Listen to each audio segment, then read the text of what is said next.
प्रिय दर्शकों, आप सभी का स्वागत है हमारे इस YouTube चैनल पर। दर्शकों, मैंने 1 जुलाई को एक वीडियो YouTube पर डाला था जिसमें मैंने कहा था कि युग परिवर्तन कभी भी शांति के साथ हुआ ही नहीं है। यानी युग परिवर्तन के लिए भी युद्ध का होना आवश्यक है, क्योंकि कुछ लोग ऐसे जरूर होते हैं इस धरा पर जो कभी भी शांति की भाषा को समझते ही नहीं है।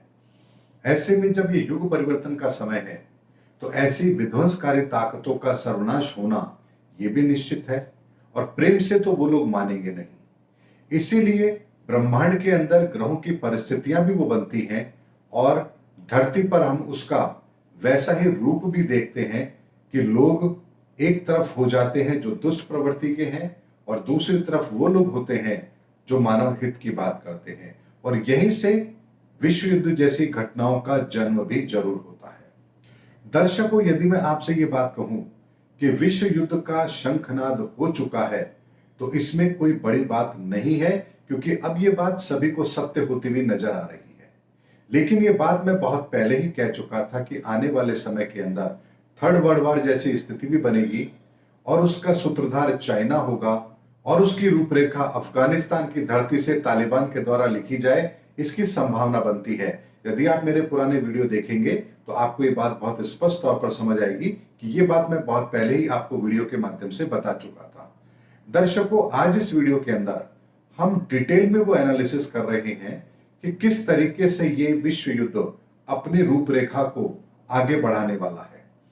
दर्शकों, जैसे ही अफगानिस्तान की धरती पर तालिबान का कब्जा हुआ है, उसके बाद में उनके हौसले बुलंद हैं, और बात सिर्फ इतनी सी नहीं है कि उनके हौसले बुलंद हैं, साथ ही पूरे विश्व के अंदर उन शक्तियों को भी यहां बढ़ावा जरूर मिला है जो किसी मायने में अब तक चुप थे या जिन्हें किसी और कारण से मौका नहीं मिल रहा था अपनी अराजकता फैलाने का। उनको आत्मबल जरूर मिला है इस एक घटना से, और कहीं ना कहीं अच्छी ताकतों को थोड़ा सा सेटबैक भी जरूर मिला है। लेकिन दर्शकों, जब धर्म युद्ध होता है तो पक्ष और विपक्ष दोनों को ही हानि उठानी ही पड़ती है। ऐसे में तालिबान के शासन में आने पर रशिया ने, चाइना ने और पाकिस्तान ने खुले तौर पर उसका समर्थन किया है। लेकिन यह समर्थन क्यों किया है? क्योंकि दर्शकों, आप लोग जानते हैं कि अमेरिका और रशिया के बीच में भी बहुत लंबे समय तक तनातनी रही है। चाइना और अमेरिका भी एक दूसरे के विरोधी रहे हैं। पाकिस्तान भारत का विरोध करता रहा है, और यही कारण है कि चाइना पाकिस्तान को इस्तेमाल करता है भारत के खिलाफ। ऐसे में तालिबान के पक्ष में पाकिस्तान का खड़ा होना, चाइना का खड़ा होना, रशिया का खड़ा होना कोई बड़ी बात नहीं है।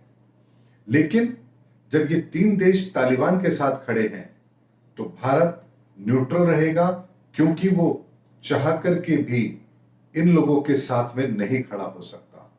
यानी मैं ये कहने जा रहा हूं आपको दर्शकों कि तालिबान का समर्थन भारत किसी भी सूरत में नहीं कर सकता, लेकिन उसका विरोध भी वो नहीं करेगा, क्योंकि हमारा डायरेक्ट अहित तालिबान के साथ जुड़ा हुआ नहीं है।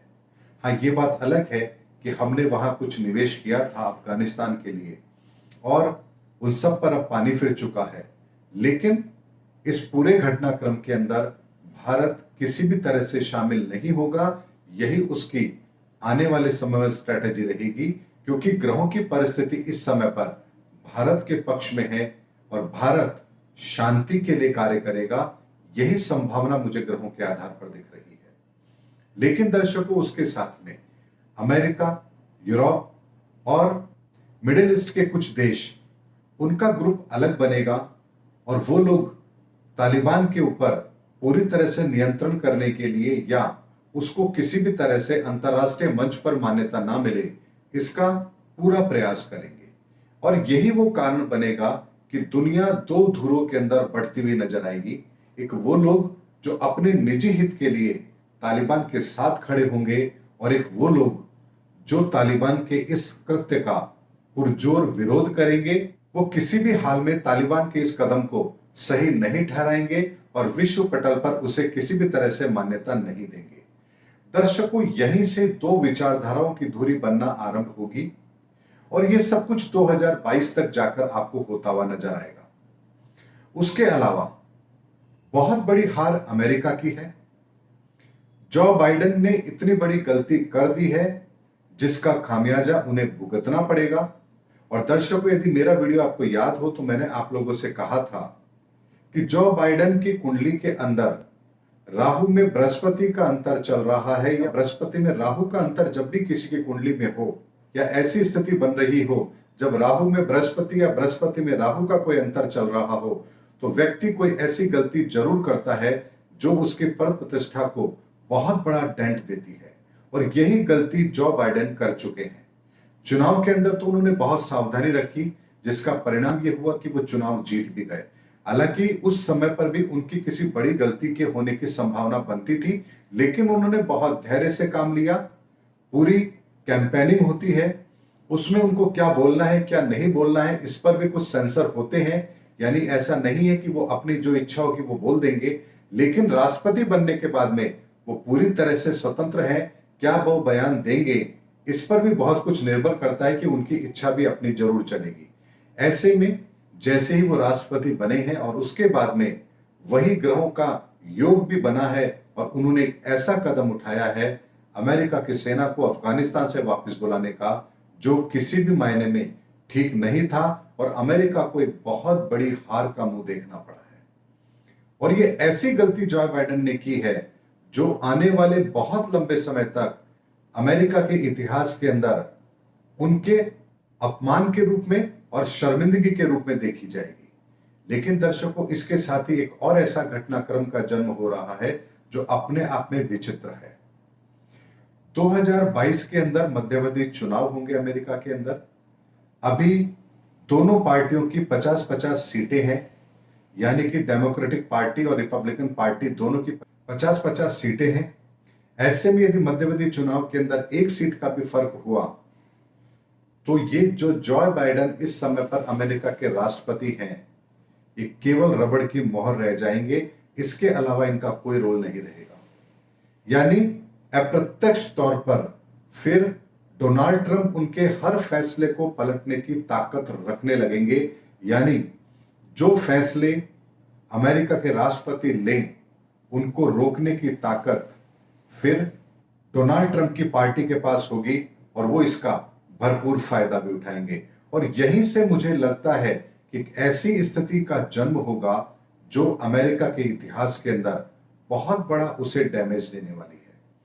क्योंकि जब दो महाशक्तियां एक ही देश की आपस में इस तरह से धूर विरोधी भी बन जाएं, तो भी उस देश के अंदर बहुत बड़ा एक ऐसा माहौल क्रिएट होता है जिसके कारण से वहां की जनता को भी उसका प्रभाव देखने को जरूर मिलता है।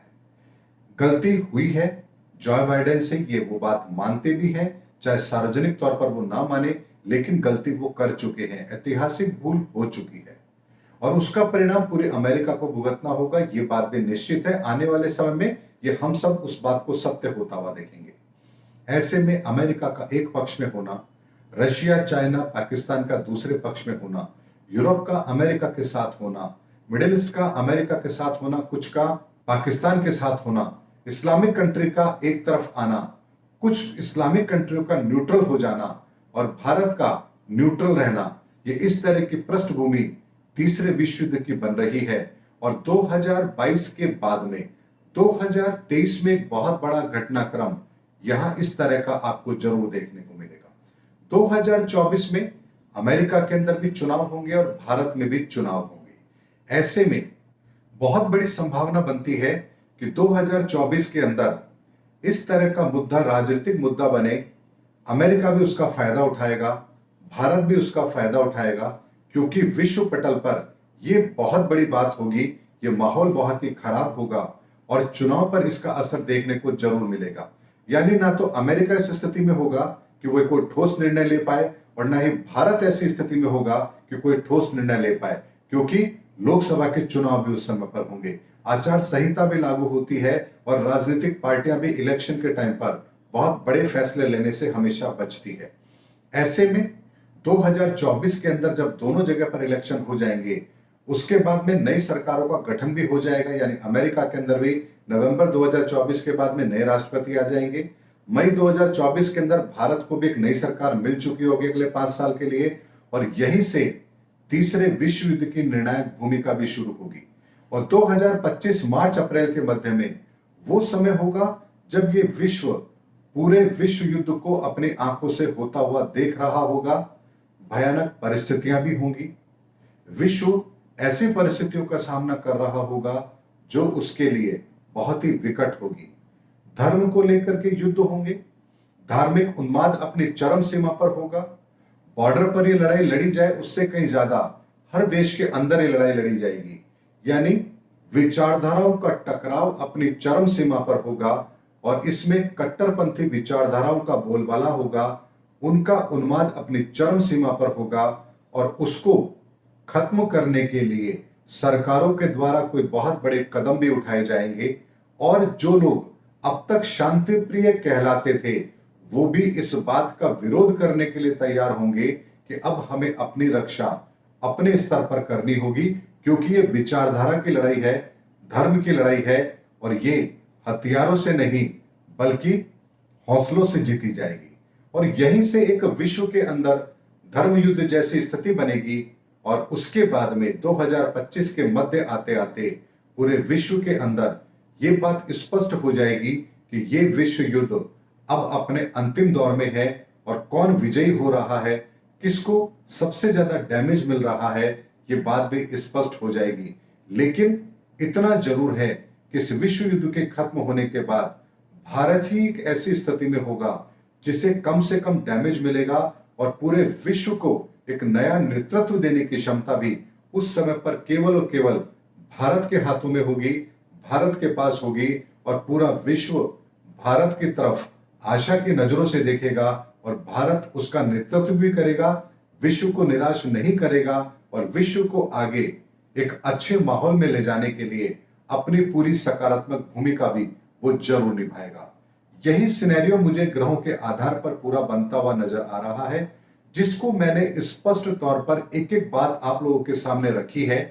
किस तरह से दो धड़े बनेंगे, कौन किस विचारधारा को लेकर लड़ेगा, कहां से कौन सी पृष्ठभूमि खड़ी होगी, किसकी क्या भूमिका होगी, भारत क्या रोल निभाएगा, कौन सा साल किस तरह से होगा जब ये चीज थोड़े ठंडे बस्ते में भी जाएगी और कब ये होगा जब ये अपनी चरम सीमा पर होगी। पूरा विश्लेषण दर्शकों मैंने इस वीडियो में आपको दिया है।